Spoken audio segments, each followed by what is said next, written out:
ये experiments doctor Walter cannon ने यहां तक ले गए कि अगर आप उस कबीले में हो, अभी तक जो चीजें आपको अंधविश्वास लगती रही होंगी, ये साइंस ने मोहर मार दी और वेल एक्सेप्टेड है। ये वॉल्टर कैनन की वुडू डेथ स्टडी 1942 की। वो उस कबीलों में एक होता है बोनिंग, बोन यानी कि हड्डी दिखा देना। जैसा आपने देखा होगा कि मूवीज में आप देखते हैं कि कोई एक बड़ा सा जादूगर, एक हैरी पॉटर जैसा, अपनी वॉन्ड, अपनी छड़ी सामने वाले के सामने कर देता है कि जा तू मर जाएगा, मेरा श्राप है। और अगर किसी के सामने उस कबीले वाले लोग, जो गुरु हैं उस कबीले के, जो टीचर्स हैं, वो ऐसे छड़ी सामने वाले को हड्डी दिखाते हैं वो, तो सामने वाला मर जाता है। सिर्फ वो बोल रहे हैं तू मरा, अब तेरे पे श्राप दे दिया मैंने, तेरे साथ ये होगा, जा। और जो उस कबीले के बड़े एल्डर्स हैं, यानी कि जो उस कबीले के टीचर्स हैं, लीडर्स हैं, गुरु हैं, उनके श्राप से हर कोई मर रहा है। और इसमें हैरानी की बात, कोई एक्सेप्शन भी नहीं आ रहा है।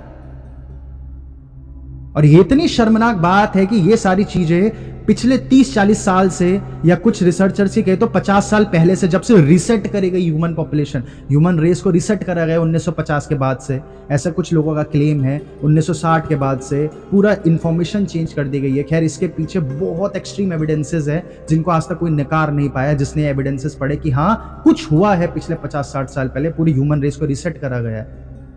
तो ये रिसेट के दौरान, अगर रिसेट नहीं भी हुआ, लेकिन ये सारी चीजें दबा दी गई हैं। ये बच्चों को नहीं पढ़ाई जाती, बच्चों को नहीं पढ़ाई, उन्हें बस इतना पढ़ाया जा रहा है कि इंसान पत्ता हरा क्यों है, क्योंकि क्लोरोफिल है, खत्म इंसान। क्लोरोफिल हरा क्यों है वो तो हमें नहीं, तो फर्क कहां आ गया फिर? जानकारी का मतलब सिनोनिम हो चुका है, बस सिर्फ सिनोनिम। डॉक्टर वॉल्टर कैनन की जानकारी अधूरी थी कि वुडू से इंसान मर रहा है, क्योंकि उसने बोला हार्ट अटैक से मर रहा है, या फियर। क्यों अधूरी थी? क्योंकि उसे यह नहीं पता था कि कॉर्टिसोल भी रिलीज होता है।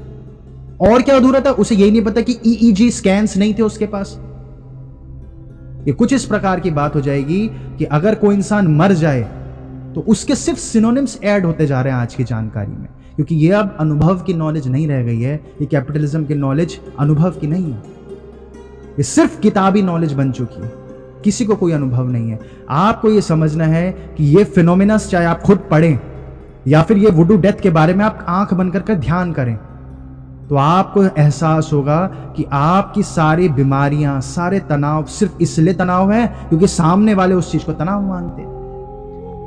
और ये इतना मुश्किल हो जा रहा है लोगों के लिए इससे बाहर आना, क्योंकि आप ये समझे कि कुछ खूबसूरती है कुदरत की, ईश्वर की कुछ खूबसूरती है कि अगर आप बिना सभ्य हुए ये जानकारी आपके अंदर आ गई कि आपका कल्पवृक्ष आपके पास खुल गया। क्योंकि आप ये जानते होंगे कि सतयुग में कल्पवृक्ष थे।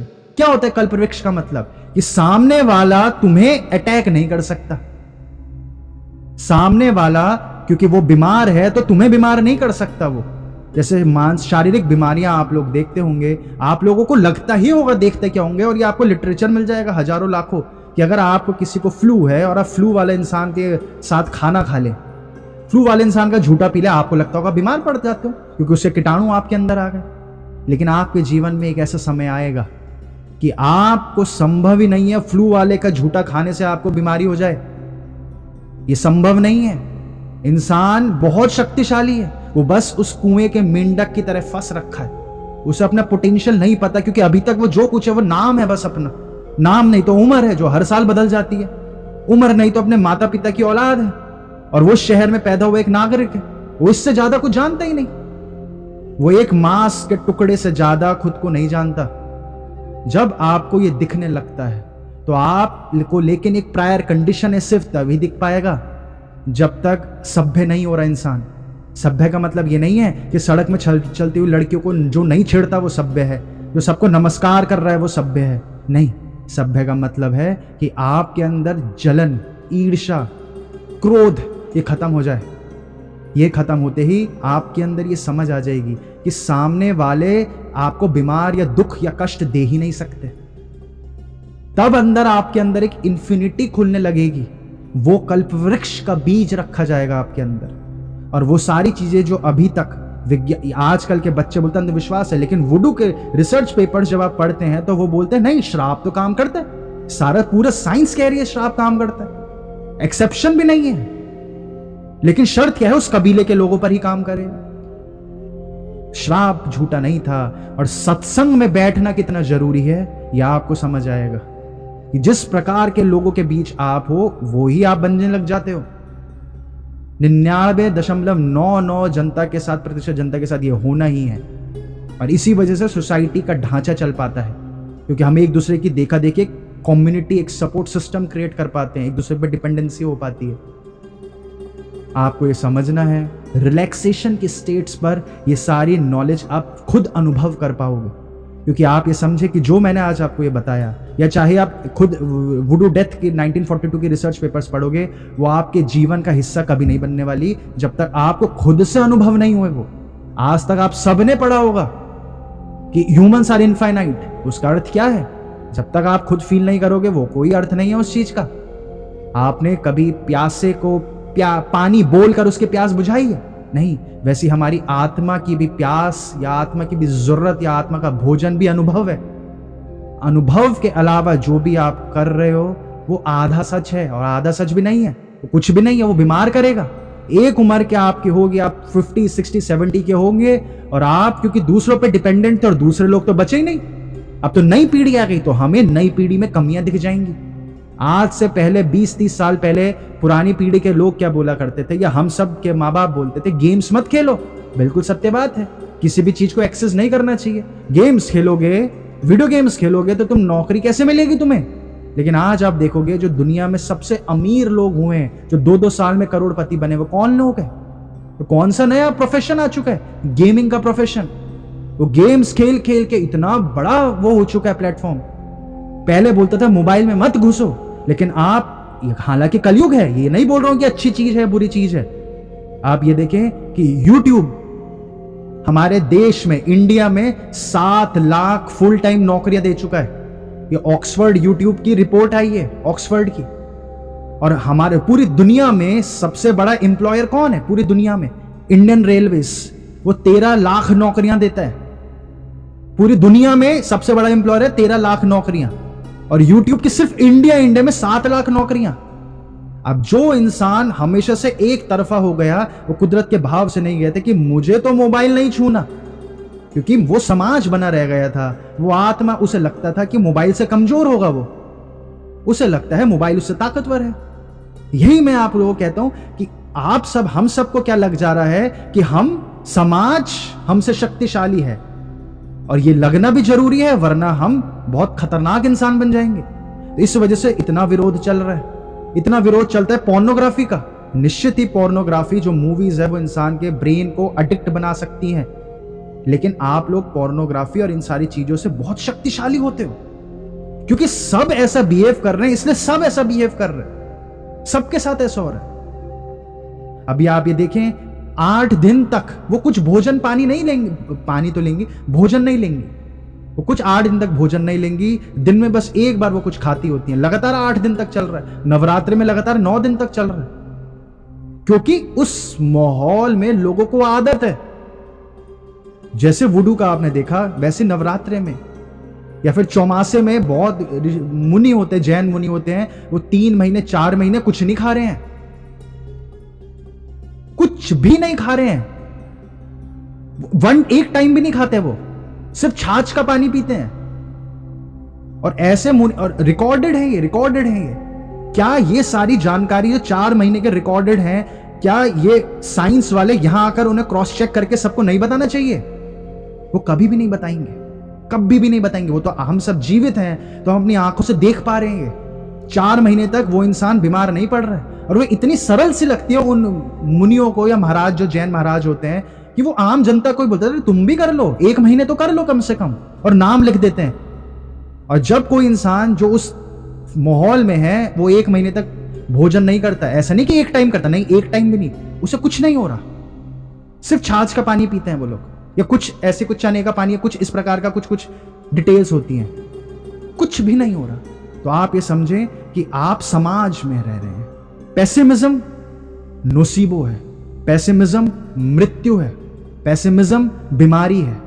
जो मैंने आपको चूहे का शुरुआत में एग्जाम्पल बताया था, वो आपको समझना है, क्योंकि हम किसी चूहे को देखते हैं और हम चूहे को देखते साथ बीमारी से उसे रिलेट करने के लिए इंडोक्ट्रिनेटेड हैं, क्योंकि प्लेग फैल जाता था चूहे से, बहुत पुरान, जब 1918 के आसपास या कभी इस तरह प्लेग फैला था तो दहशत हो गई थी चूहे के, हमारे जेनेटिक्स में घुस गए वो चूहे का दहशत। तो हम किसी चूहे को ऐसे कभी नहीं ओपन आइज से देख पा रहे हैं, हम माइंड होकर ही देख पा रहे हैं। हम ऐसे नहीं देख पा रहे कि चूहा कितना विचित्र है, कितना घबराया हुआ क्यों होता है हमसे।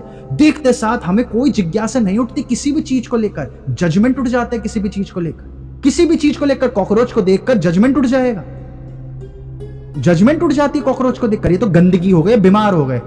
जब आप खुद के तर्क से पढ़ने बैठेंगे, सोचने ध्यान करने बैठेंगे, शुद्ध ज्ञान की तरफ जाएंगे, तो आपको समझ आएगा कि कॉकरोच से ज्यादा गंदगी तो जिस विम से आप अपने बर्तन रगड़ रहे हो ना, वो केमिकल्स, वो भीषण बीमारी करता है, भीषण बीमारी करता है वो। ऐसा कोई बैक्टीरिया वायरस, हालांकि विज्ञान को अभी समझ नहीं आएगा, क्योंकि विज्ञान क्या कहता है, विज्ञान क्या, यानी फिलहाल मैं एलोपैथी की बात कर रहा हूँ। विज्ञान की बहुत अच्छी चीजें भी हैं, बहुत खराब चीजें भी हैं, क्योंकि जब कोई ऊर्जा आती है उसके पॉजिटिव होना संभव नहीं है, ऊर्जा के साथ नकारात्मकता भी जुड़ेगी। ये इशू यहाँ पे हम सब जो फेस कर पा रहे हैं, जो मैं आपको बोल रहा हूँ, भटकन हो चुके, ध्यान की कमी हो चुकी है, वो ये है कि हम सब विशेषज्ञों में बांट दिया गया है हमें, और ऑन पर्पस विशेषज्ञों में बांटा गया है।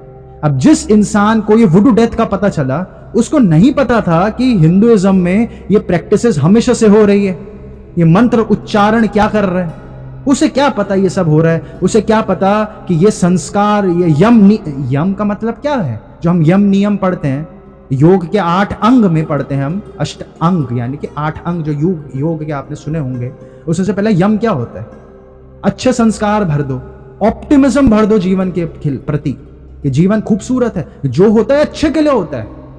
ये जिसके अंदर भर दिया जा रहा है, तो वो इंसान की तभी कुछ हो ही नहीं रहा है, उस इंसान को कुछ भी नहीं हो रहा है। तो उसको नहीं पता ये सारी चीजें, क्यों हमें स्पेशलाइजेशन की तरफ कर दिया गया। और स्पेशलाइजेशन में खूबियां भी है, आप अच्छे यंत्र बन जाते हो लेकिन मनुष्य नहीं रह पाते। एक अच्छे टूल बन जाओगे, एक एफिशिएंट वर्कर बन जाओगे।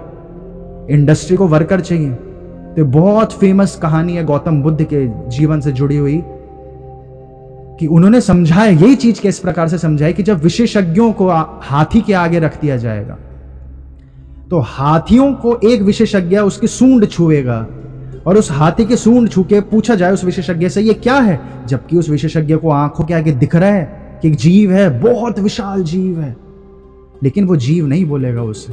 कॉमन सेंस मैटर नहीं कर रहा उस विशेषज्ञ का, उसका आत्मज्ञान आत्मबोध का कोई मैटर ही नहीं कर रहा। वो माइंड स्टार्ट हो जाएगा, तुरंत माइंड स्टार्ट हो जाएगा। वो बोलेगा कि एक पाइप है, एक मोटा सा पाइप है, सूंड पकड़ा दी गई। दूसरे विशेषज्ञ यानी एक्सपर्ट को बोला जाएगा, जिसको सिर्फ एक ही चीज पता है, उसको फिजिक्स पता है, तो उसे बायोलॉजी का कुछ नहीं पता। उसके आंखों के आगे कुछ हो रहा है, वो बोल रहा है मेरे को क्या पता क्या है ये। और दूसरे विशेषज्ञ को उसका हाथी का पैर पकड़ा दिया जाएगा, तो वो बोलेगा ये तो खंबा है कोई, और कुछ नहीं है, ये खंबा है, जीवित है कि मृत है, मुझे क्या पता जीवित है कि, मैं तो बायोलॉजिस्ट नहीं हूं, मैं तो डॉक्टर नहीं हूं। जबकि वो महसूस कर सकता है उसको हिलता वक्त, लेकिन उसको अलाउड नहीं है, वरना समाज, वो वेस्टर्न कल्चर उसकी बेइज्जती मारेगा। अगर आप और गहराई वेस्टर्न कल्चर को, आप, मैं उम्मीद कर रहा हूं आप नाइवनेस से नहीं देखेंगे, आप समझ पा रहे होंगे मैं एक पर्टिकुलर माइंडसेट को बोल रहा हूं, ह्यूमंस को नहीं बोल रहा हूं। ह्यूमंस नहीं है यहाँ पर, ह्यूमंस आम जनता तो कुछ है ही नहीं। आम जनता तो अपने एलिट्स के ओपिनियंस का नतीजा है और कुछ नहीं है। हम सब अपने एलिट्स के ओपिनियंस हैं बस। एलिट्स को लगता है ऐसा होना चाहिए, तो वो होगा हमारे जीवन के साथ। तो एक विशेषज्ञ को वो खंबा लग जाएगा पैर हाथी के, दूसरे विशेषज्ञ को अगर हाथी का पेट छुआ जाए तो बोलेगा टंकी है कोई, है हाथी नहीं दिखेगा किसी को, आंखें काणी है क्योंकि। और चौथे विशेषज्ञ को हाथी की पूंछ पकड़ी जाए तो बोलेगा कुछ रस्सी जैसा कुछ है, आगे बाल बाल हैं कुछ, और उनसे पूछा जा रहा है देखो तो क्या है ये, कोई जानवर तो नहीं, बोले नहीं जानवर नहीं है ये, मैं कोई जूलॉजिस्ट हूं क्या कि मैं बताऊंगा कि जानवर है कि नहीं है। मेरे को क्या पता, होगा तो होगा, मुझे इतना पता है कि पूंछ है, और हमारी नॉलेज भी उतनी है। हमें बोला गया है कि आप बायोलॉजिस्ट हो तो आप फिजिक्स से कुछ नहीं कर सकते, फिजिसिस्ट हो तो पृथ्वी के बारे में कुछ नहीं बता सकते। भूकंप क्यों आया, क्योंकि उसके लिए आपको सीज्मोलॉजिस्ट होना चाहिए। अगर आप किसी को कुछ बताते हो तो आपको वो पूछेगा तुम डॉक्टर हो क्या। हालांकि ये बात भी जरूरी है, क्योंकि लोग कुछ भी बता रहे हैं, अपने अहम को सेटिस्फाई करने के लिए कुछ भी बोले जाते हैं। ऐसा आपने देखा होगा कि आजकल हर कोई क्या बोलता है, बुखार है, अरे डोलो खा लो, डोलो यानी कि पैरासिटामोल खा लो, वो भी गड़बड़ है। तो एक जब तक इंसान धैर्य नहीं आता, इंसान सभ्य नहीं होता। ये सभ्य है कि आपको हाथी तो दिखना चाहिए क्योंकि आप मनुष्य हो, एक सामने एक कुत्ते को भी दिख जाएगा कि हाथी, ये टंकी नहीं है पानी की, लेकिन विशेषज्ञ को नहीं दिख सकता। वो शेर अपना मुंह दहाड़ रहा होगा, एक विशेषज्ञ बोलेगा ये तो आवाज है कोई शेर की, वो शेर उसे खा जाएगा, बायोलॉजिस्ट बोलेगा या डॉक्टर बोलेगा तो मृत्यु है। समझ नहीं आ रहा इंसानों को क्या चल रहा है, वो खा गया शेर उस इंसान को। और कोई पुराने हड्डियों का विशेषज्ञ आ गया, वो इंसान की हड्डियां गिनने लग जाए। तो ऐसे ही चल रही है। क्यों? हमारा आत्मज्ञान यानी कि यूनिटी वाली नॉलेज नहीं आ पा रही, हमें यूनिटी वाली नॉलेज नहीं आ पा रही। इसलिए ये सारी नॉलेज का एक तरीका है जो आप या तो अपने अंदर उतरें, सवाल स्वयं आपके अंदर आने लग जाएंगे, स्वयं आने लग जाएंगे कि अगर उन्होंने ये बोला है तो ये कैसे। ये करते करते करते करते खुशकिस्मती है कि हमारे पास गूगल है। अब देखें, गूगल किसी को तुरंत बर्बाद कर सकता है। इसलिए कलयुग में यह बोला गया है जो गड़बड़ इंसान है वो तो तुरंत गड़बड़ हो जाएगा, जो सभ्य इंसान है वो तुरंत सभ्य हो जाएगा। इसलिए इंसानों की उम्र भी 100 साल बताई गई है। 100 साल पूरा समय बोल दिया गया है। 100 साल के अंदर अंदर तुम सभ्य हो सकते हो। और शिव ने सूत्र दिया है कि तांत्रिक विधियों से तुम तुरंत सभ्य हो सकते हो। हालांकि तांत्रिक विधियां बहुत गड़बड़ कर दी गई हैं, क्योंकि शिव जो बताना चाह रहे हैं, हमें क्या पता क्या बताना चाह रहे हैं, हम तो उनके इंटरप्रिटेशंस पढ़ गए ना, लेकिन बहुत गड़बड़ कर दी गई हैं। लेकिन तांत्रिक विधियों का अर्थ ये था कि तुम्हें प्लेसिबो का जीवन है, तुम्हारा प्लेसिबो है तुम जीवन। अब तांत्रिक विधियों में किसी ने बलि चढ़ाना दी गई। प्लेसिबो यहां तक जाता है कि अगर आपके ऊपर सर्जरी हुई है किसी बीमारी की, यह आप बहुत महत्वपूर्ण चीज समझे प्लेसिबो के ऊपर, और कि अगर आपकी सर्जरी हुई है, और वहम वाली सर्जरी, जैसे हमने कई क्लासेस में पहले भी डिस्कस किया है, एक बहुत सक्सेसफुल सर्जरी होती है प्लेसिबो से, उसका ट्रीटमेंट हो जाता है। सिर्फ यहां काटा जाता है, कंधे की हड्डी के पास कुछ इश्यूज आ जाते हैं। उस सर्जरी को अगर हम सिर्फ प्लेसिबो के द्वारा दे उस इंसान को कि हमने काट के उसे सही कर दिया, यानी कि नकली सर्जरी, नकली यानी कि शैम सर्जरी, तो वो इंसान सही हो जा रहा है। तो जब निष्कर्ष पर पहुंचे कौन सा प्लेसिबो सबसे ज्यादा शक्तिशाली है, तो बोलते हैं कि सर्जरी वाला रैंक 1। रैंक 2 है अगर आपको सुई इंजेक्शन डाला जाए, अगर आपके अंदर इंजेक्शन डाला जाएगा तो वो सबसे ज्यादा सेकंड नंबर पर इफेक्ट करेगा। अगर आपको कैप्सूल दिए गए तो थर्ड नंबर पर इफेक्ट करेगा। अगर आपको गोली दी गई, गोली तो कम इफेक्ट करेगी, कैप्सूल ज्यादा इफेक्ट करेगा। अगर आपको गोल्डन और सिल्वर कलर की गोली दी गई तो ज्यादा इफेक्ट करेगा, और अगर आपको सफेद रंग की गोली दी गई, ट्रांसपेरेंट सी कुछ दे दिया गया, तो कम इफेक्ट करेगा। इतनी डिटेल्स हैं, इतनी डिटेल्स हैं, और ये सारे मस्तिष्क की रिसर्चेस को रोज जला रहे हैं, रोज जला रहे हैं। तो वो नॉलेज कितनी सत्य है वो आपको आपके अंदर ऑलरेडी सीटेड, आपके अंदर रखी हुई है वो नॉलेज, आपके अंदर रखी हुई है नॉलेज। इसलिए ओशो एक बहुत सुंदर खूबसूरत तरीके से कहते थे कि कोई बच्चा ही ये सवाल पूछ सकता है कि क्लोरोप्लास्ट हरा क्यों है। मान लिया पत्ते के अंदर क्लोरोफिल है, तो क्लोरोफिल हरा क्यों है? कोई बच्चा ही गहराइयों पर उतर रहा है, क्योंकि इंसान ईगो के कारण कभी ना खुद सोच पा रहा है और ना दूसरे को जवाब देने का, वो चुप, क्योंकि उसको खुद नहीं पता, कुछ भी नहीं पता, कुछ भी नहीं पता। साइंस सिर्फ सिनोनिम्स दे रहा है, लेकिन रियलिटी में चीजें कैसे काम कर रही हैं वो आज तक सब सर खुजा रहे हैं। आज तक किसी को नहीं पता चल रहा है कि एंटेंगलमेंट, अगर आप लोग, कई बार हमने जिक्र करा है कि क्वांटम फिजिक्स में एंटेंगलमेंट काम कैसे कर रहा है, क्वांटम फिजिक्स इन इटसेल्फ कैसे काम कर रही है, वो पता ही नहीं चल रहा है किसी को। ग्रेविटी का सिद्धांत जब प्रैक्टिकलिटी में उतारते हैं तो उसे इग्नोर करना पड़ता है प्रैक्टिकलिटी में, इसलिए ग्रेविटेशन आज तक थ्योरी रह गई, सिर्फ थ्योरी रह गई। वो प्रैक्टिकलिटी में उसे इग्नोर करना मजबूरी हो जा रहा है। समझ नहीं आ रहा चल क्या रहा, ग्रेविटी का खुद ही नहीं समझ आ रहा है किसी को, कुछ भी समझ नहीं आ रहा, लेकिन साइंस की वजह से हम उसको यूज कर पा रहे हैं चीजों को। तो ये घूम फिर कर अब यहां इशू आएगी, जिसने साइंस तो पढ़ ली है लेकिन उसने ये नहीं समझा कि रिचुअल्स क्यों काम कर रहे हैं। रिचुअल्स क्या काम, पहले तो वो मान कर बैठ जाएंगे ना, अंधे हैं, एक तरफ ही पढ़ना है कि रिचुअल्स तो काम नहीं करते। लेकिन जब रिचुअल्स काम कर रहे हैं, जब वो ये सारी स्टडीज पढ़ते हैं, तो रिचुअल्स भी सिर्फ उसी प्रकार से काम कर रहे हैं जिस प्रकार से साइंस काम कर रही है। ये बहुत फेमस चीज है कि आपके अंदर फियर कैसे इंड्यूस करा जाएगा, क्योंकि वो सेंस, अगर सारी सेंस ऑर्गन्स से आपके अंदर फियर इंड्यूस कर दिया गया कि आंख से, जैसे उसने बोनिंग का मैंने आपको बताया कि कोई छड़ी अपने आगे या सामने रख देता श्राप देने के लिए, आंख से फियर गया, उस बोलने वाले की आवाज से फियर गया, आंख सेंस ऑर्गन्स, कान भी हिट हुए, अगर 5 सेंस ऑर्गन से छू भी दिया तो इंसान तो भस्म हो जाता है। और ये आप समझे कि और पीछे जब जाते जाएंगे तो इंसान स्पिरिचुअल ज़्यादा था। स्पिरिचुअल यानी कि इन इमोशंस को वो एज अ ह्यूमन फॉर्म देखने की एबिलिटी रखता था, क्योंकि वो सटल चीज़ों को, ये तो आप समझते हैं ना, सटलनेस यानी कि बहुत दिख नहीं रहा है जो चीज़, बहुत बारीक सा, मामूली सा, हल्का सा है। जैसे कि स्वप्न बहुत सटल है, हम आधे भूल जाते हैं, आधे याद रहते हैं उस वक्त, क्योंकि अभी हम इसलिए भूले क्योंकि हमें ध्यान की क्षमता बहुत घट गई। आप जानते हैं, आप अभी जागृत अवस्था में अभी के अभी स्वप्न देख सकते हैं। अगर आपके पास इस शक्ति आए, आप अपने माइंड को रिलैक्स करने की एबिलिटी आए, क्योंकि अवेयरनेस रहती है, अवेयरनेस ही स्वप्न देख पा रही है। क्योंकि अगर आप सो जाओगे तो स्वप्न कौन देखता है फिर?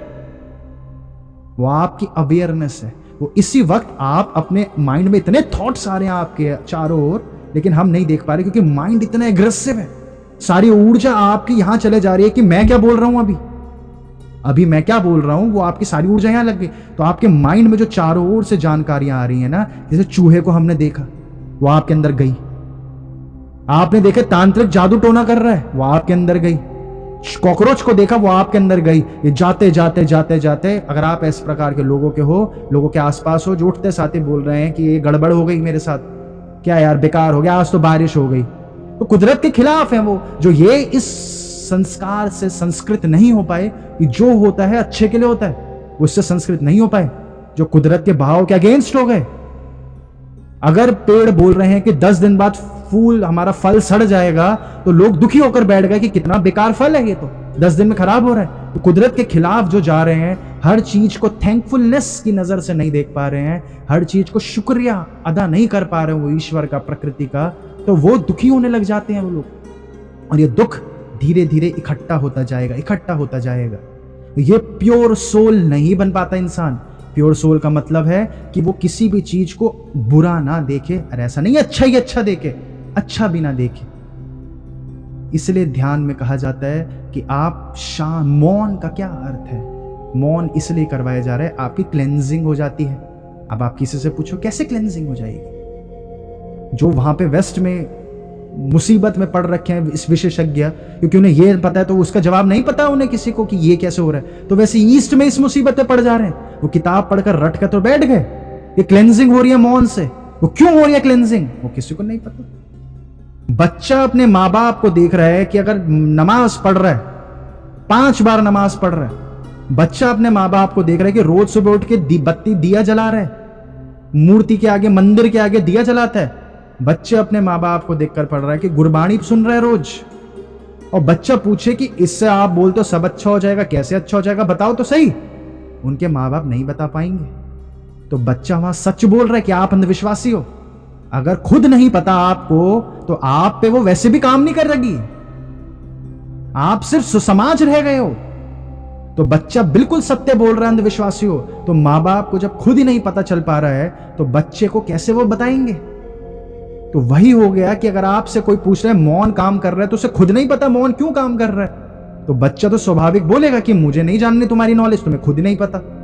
हालांकि बच्चे को सिर्फ इतना सा भी बोल दिया जाए क्योंकि उसमें ये केमिकल होता है और वो केमिकल होता है, तुम्हारा सेरोटोनिन और डोपामिन रिलीज हो जाता है, तो बच्चों का मस्तिष्क भी ऐसे वो खुश हो जाते हैं। हाँ हाँ हाँ, डोपामिन, ये तो मैंने सुना है, तो साइंटिफिक बात कर दी मेरे माँ बाप ने, तो खुश हो जाएगा बच्चा।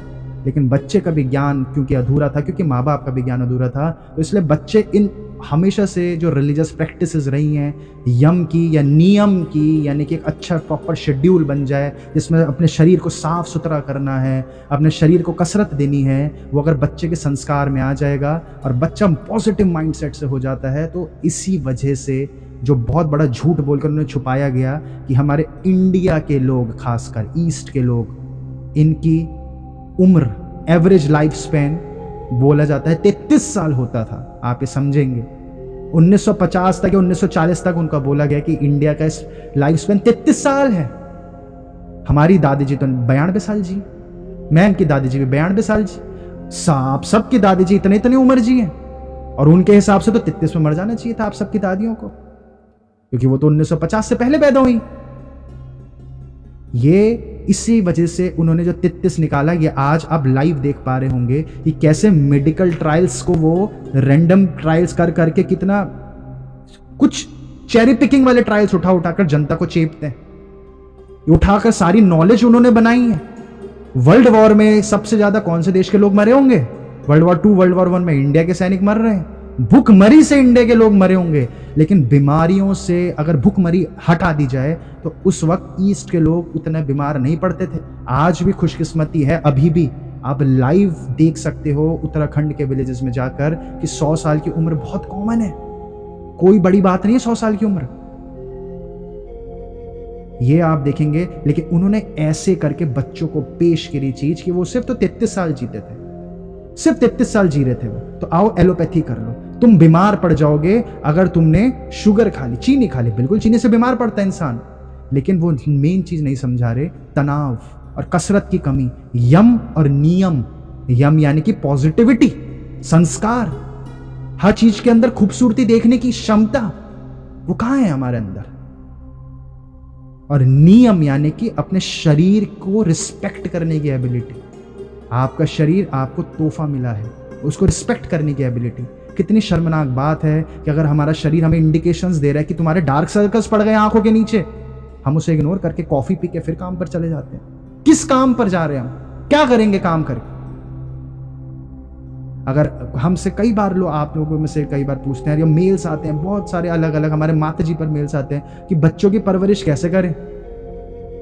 कौन से बच्चे की परवरिश? इंसान खुद की परवरिश नहीं कर पा रहा, खुद का शरीर की यह हालत है। खुद माँ बाप मोबाइल में लगे हुए और बच्चों को बोल रहे हैं तो गेम खेल रहा है। खुद की परवरिश हम नहीं कर रहे, खुद की रिस्पेक्ट नहीं कर रहे। इतना क्लैरिटी में मुंह के आगे सब कुछ पड़ा है, सब कुछ आपकी आंखों के आगे पड़ा हुआ है, कहीं दूर ही नहीं जाना आपको। फिर भी हम वो नहीं कर पाएंगे, क्योंकि इसी को बोल रहे हैं हम अपने से दूर होते जा रहे हैं। अपने से दूर हो गए हम, हमारा खुद पर कोई काबू नहीं रहा, कोई काबू नहीं रहा। प्लेसिबो ट्रायल्स या नोसिबो में 25% लोग ऐसे बीमार पड़ जा रहे हैं, ऐसे ही बीमार पड़ जा रहे हैं, बस कुछ हुआ ही नहीं। आप हर पल अपने अंदर घटित होती हुई चीजें कैसे देख पाएंगे? जब आपके अंदर ये टेक्निक आ जाए ध्यान की। जब हम मेडिटेशंस करते हैं उस वक्त रिलैक्स होते, उस वक्त रिलैक्स होते होते आप अपनी लाइफ के हर पल पर उसे अप्लाई कर पाएंगे। कोई आपको क्रोधी आपके साथ ऐसा व्यवहार कर रहा है, आप रिलैक्स होकर देखेंगे, सोचें कि अगर मैं ऐसा बोलूं, रुक जाएं। बस रुकना बहुत जरूरी है। एक जगह रुक जाएं तो आप क्लैरिटी से देख पाएंगे। तो ये चीज़ें आपका बहुत ज़रूरी है समझना कि जब प्लेसिबो वुडू डेथ तक बन रहा है, और वो रिसर्च पेपर्स में खुद ही लिख रहे हैं, 150 के करीब पहले उन्होंने रिसर्च मेटा एनालिसिस करा अलग अलग बीमारियों पे, फिर इतने मतलब 200 300 मेटा रिसर्च पेपर्स के मेटा एनालिसिस का अर्थ आप, मैं उम्मीद करो समझते हैं, यानी कि बहुत सारे रिसर्च पेपर्स को इकट्ठा कर लो और फिर इकट्ठा करके, खुद रिसर्च नहीं करनी होती, उन रिसर्च पेपर्स के डेटा का मीनिंग निकालो। हर बार वो इस निष्कर्ष पर पहुंच रहे हैं कि प्लेसिबो बहुत शक्तिशाली है। डॉक्टर विश्वरूप ने भी अपनी कई किताबों में लिखा हुआ है कि अगर आप कीमोथेरेपी कराते हो और कीमोथेरेपी नहीं करवा रहे हो, तो रेफरेंस के साथ उन्होंने रिसर्च पेपर्स के साथ, आर्टिकल्स के साथ दे रखा है, बिगेस्ट रिसर्च पेपर जर्नल्स में छपे हुए, कि अगर आप कीमोथेरेपी कराओगे तभी भी उतना ही जी रहे हो, कीमोथेरेपी नहीं कराओगे तभी भी उतना ही जी रहे हो। हाँ, बस कीमोथेरेपी अगर आपने कराई तो आपकी पेनफुल डेथ होगी, पेनफुल डेथ होगी। कीमोथेरेपी नहीं कराई तो पेनफुल डेथ नहीं होगी, और संभव है क्योंकि हमने तो अपनी आंखों के आगे देखे हैं। अब यहां पर फर्क आएगा कि हमें अपने से अनुभव करना पड़ेगा इन चीजों को, वरना हम भी उस विशेषज्ञ तरह रह जाएंगे जो हमारी आंखों के आगे, क्योंकि हमारी इंडोक्ट्रिनेटेड है कि पतली चीज तो पूंछ है तो वो एक रस्सी होगी, तो हमें सिर्फ रस्सी दिखेगी, हमें कनेक्शंस नहीं दिखेंगे। हमें अपने धर्म की नॉलेज कहाँ से आई है, कैसे पता चला उन लोगों को सब कुछ। वो सत्य, कुछ मत सत्य मान जाओ। ऐसा नहीं कि उपनिषद हैं तो हैं बस, ऐसे कैसे मान जाओगे?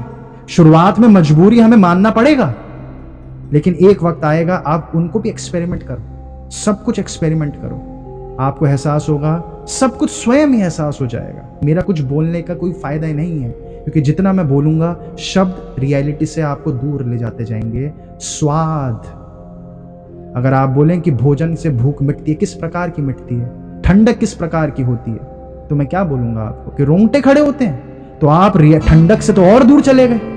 मैं कैसे बताऊं ठंडक क्या है? रोंगटे तो किसी भी चीज से खड़े हो सकते हैं, वो भय से भी खड़े हो सकते हैं, तो क्या रोंगटे खड़े होना है ठंडक? क्या चीज है ठंडक? शब्दों में नहीं बता सकता क्या का तापमान घटता है तो कैसा महसूस होता है। इसलिए ये सारी चीजें सिर्फ तब आप देखते जाएं जब आपके मन में कुछ सवाल आता है, और फिर उसके बाद अंत में क्रॉस चेक करें कि मुझे तो यह अनुभव हुआ कि ध्यान में ऐसा होता है, चलो देखूं कि उपनिषद क्या कहता है। तब जाकर यही एक विधि है, यही एक शक्ति है जो आपके अंदर जग सकती है, और यही एक मंत्र है जो आपने अगर सुबह उठते साथ बोल दिया और रात को सोने से पहले बोल दिया कि सब जो होता है वो बेस्ट है, जो होता है अच्छे के लिए होता है। ये ऐसे मंत्र नहीं बने हैं। मंत्र संस्कृत भाषा में हो जाते हैं तो हमें खतरनाक, बड़े विशाल, शक्तिशाली लग जाते हैं, क्योंकि हमें उनका भी अर्थ नहीं पता होता। मंत्रों का अर्थ आप पढ़ेंगे, उनका अर्थ समझेंगे, वो क्या है, वो यही है जो माँ काली के बीज मंत्र है, किसी का भी कुछ मंत्र है, वो क्या अर्थ है, वो यही है। वो आपको समझा रहा है सब कुछ ईश्वर पर छोड़ दो, लेट गो की शक्ति। उठते साथ आप ये बोलें कि सब कुछ बहुत खूबसूरत है, मैं हर एक श्वास को जो मैं अनुभव कर पा रहा हूँ जीते जी, मैं कितना खुशकिस्मत हूँ, कितना खुशकिस्मत हूँ कि जीवन अभी तक मुझे मिला है। समय नहीं गंवाना है मुझे, इसको समझना है, इस जीवन को। तो जब इस पॉजिटिविटी से उठते साथ आप ये बोलेंगे, आपकी लाइफ रूपांतरित होना निश्चित।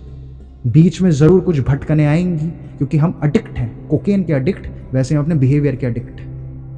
कि अगर वो इंसान कुछ बोलता है तो हमें गुस्सा नहीं आएगा, और दूसरा कुछ बोल दे वही चीज तो हमें क्रोध आएगा।